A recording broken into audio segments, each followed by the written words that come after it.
Good morning, lovely people. Well, it's Sunday morning, Aldo here, and classically, Sunday mornings in Italy, it would be pasta ragu. And now ragu, not as in the bolognese style ragu, it would be a slow cook, 7 o'clock in the morning, I'd have smelt the soffritto going, on all the meats going, sausage, meatballs, braciole, shank of beef, all going into a slow cook sauce that she would have slowly cooked for 4 or 5 hours.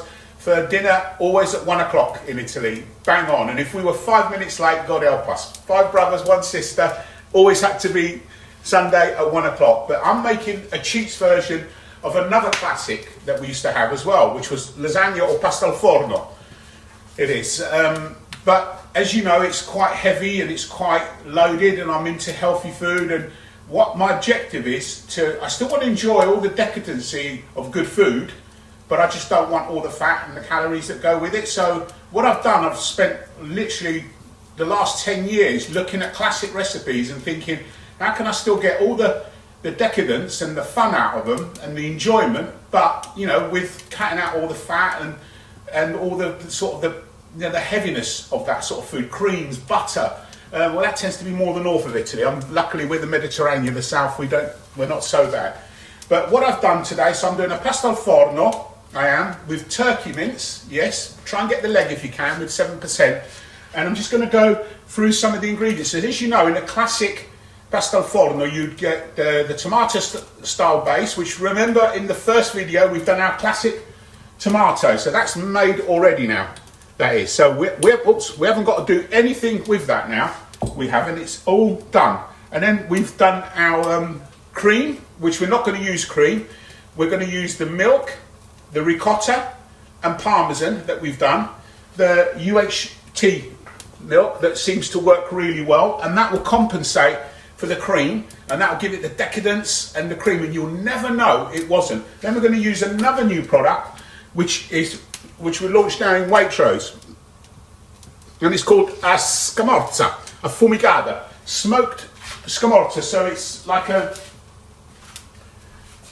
absolutely beautiful beechwood naturally smoked, and that literally 30 grams only it is. You know, it's amazing how 30 grams can go into the product, and it'll go all lovely and stringy like mozzarella's supposed to go, and it'll be lovely and decadent and everything that you want. You've got to trust me, it'll give it that back note of smokiness.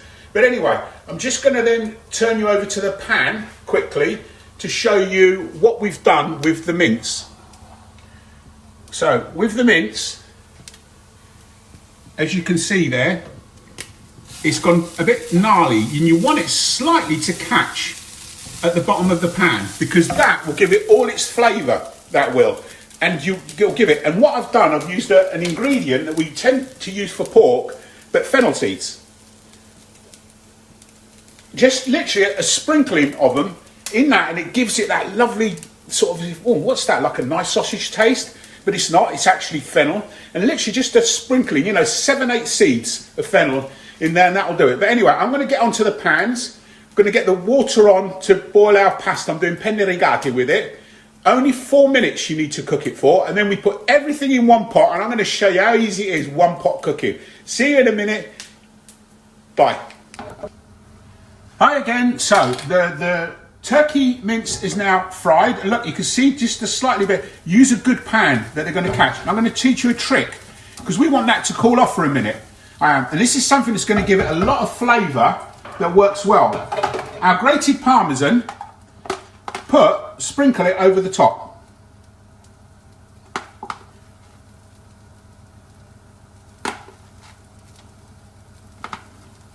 Four teaspoons. Like that. And now just leave it, put it on the back burner and forget about it for 10 minutes. That cheese is going to give all that flavour, and it's going to get all intense into that turkey mince, and they're going to go like little mini meatballs, because they're going to go all lovely and gooey and sticky. And it's just exactly what we want. Then when we put it into the baking tray, it just come lovely and sort of like little baby meatballs in there. And anybody knows me, I'm a fanatic on meatballs.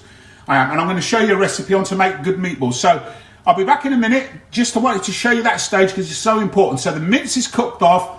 Literally all we used is our garlic oil that we've got the mix. So no chopping of garlic. Everything is in the tomato, the soffritto, because we make that at the beginning of the week.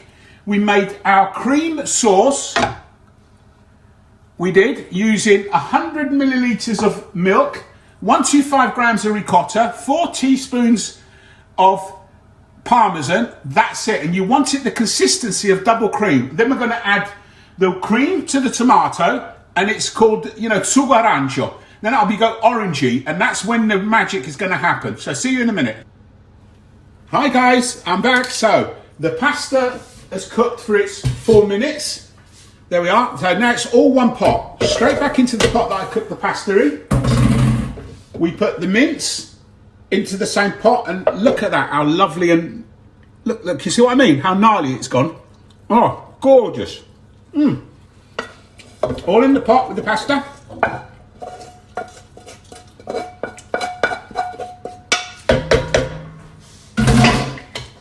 Couple of teaspoons of Parmesan now, before we stir.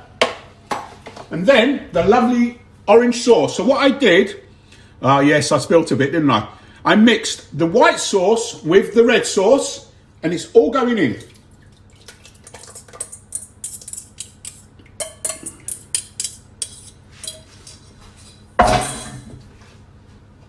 Parmesan again. And stir.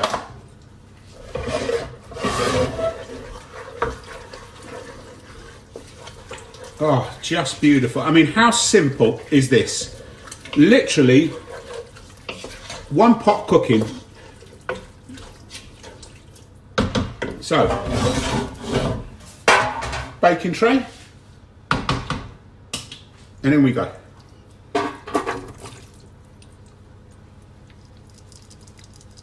Simple as that. If I can do it, anybody can. So push it all down, because we want it all down. Now what I would do, this is going to need about 25 minutes in the oven. So what I will do is cover it with some foil for the first 15 minutes. And then the last 10 minutes with it off, because I like it all lovely and crispy. So give it a little shaky. There we are. So now we put the magic ingredient on. 30 grams of the smoked provola. And that's all you're going to need, because this product, remember, it's got a lot of flavour. And I always say it's not about the quantity, it's about what you use. If you use quality ingredients, some more Parmesan on top, you're going to get a quality product at the end. You are. Now what I'm going to do, while this is baking, I'm going to make Italian Neapolitan Bostoncini. And there you are, my friends. That's ready to go in the oven now. That is. So that's now gone into the oven at 180 fan for about 20 minutes covered. Check it after 20 minutes. If it needs a bit longer, leave it another 10 minutes, so to 30 minutes. But then you want the last 5 minutes with it uncovered, so it'll go lovely and crispy, and you want all those lovely crispy bits. I used to love the burnt bits when Mum used to do it in the corner, and I'd go and scrape the bowl right at the end for all those lovely crusty bits. But anyway, if you don't, then cook it less. If you don't like crusty bits at the top, leave the foil on for 30 minutes and then just take it off. What's really important with lasagna, with pasta al forno, anything in the oven, let it rest for 15 minutes afterwards. Don't take it out and think, oh, I've got to eat it piping hot. Trust me, put the foil back on, leave it on the thing for 15 minutes, and all them juices will gather together, and they're just going to give the most lovely flavour. Because food shouldn't be eaten piping hot. It does. You lose all your senses. You want to eat it at just above warm. You don't want it hot, but you don't want it stone cold. And trust me, 15 minutes, that's not going to go cold. Make a salad with it. If you want to make a salad with it, I would put some green beans in garlic and balsamic vinegar. I'll show you that recipe as well. I'm now going to make the bastoncini to have with it, because I'm going to enjoy this. Is a Neapolitan street food. So they're like mini, say, baguettes. They are, but they're massive cantuccini sticks. Not cantuccini, grissini sticks, but really, really big they are. And you would literally buy them from your baker, and what they do, they put in, again, peasant food, all the bits that were left over from the day. If you had a bit of cheese, a bit of salami, all the buttons, they chop them up finely, mix it into the dough, and you would literally buy them, 2 or 3 of them, and you'd walk around with them, and that would be a protein and carbohydrate at the same time. It's amazing how they lived in them days. I would love to come back in them days because it was just fantastic what they could make out of nothing. And I'm always in awe of them. I am. But anyway, I'm going to crack on. See you in 30 minutes when that comes out of the oven to show you what it looks like. Have a great day. Stay safe. From Aldo to you. Have a great Domenica. Buona Domenica. Buon appetito.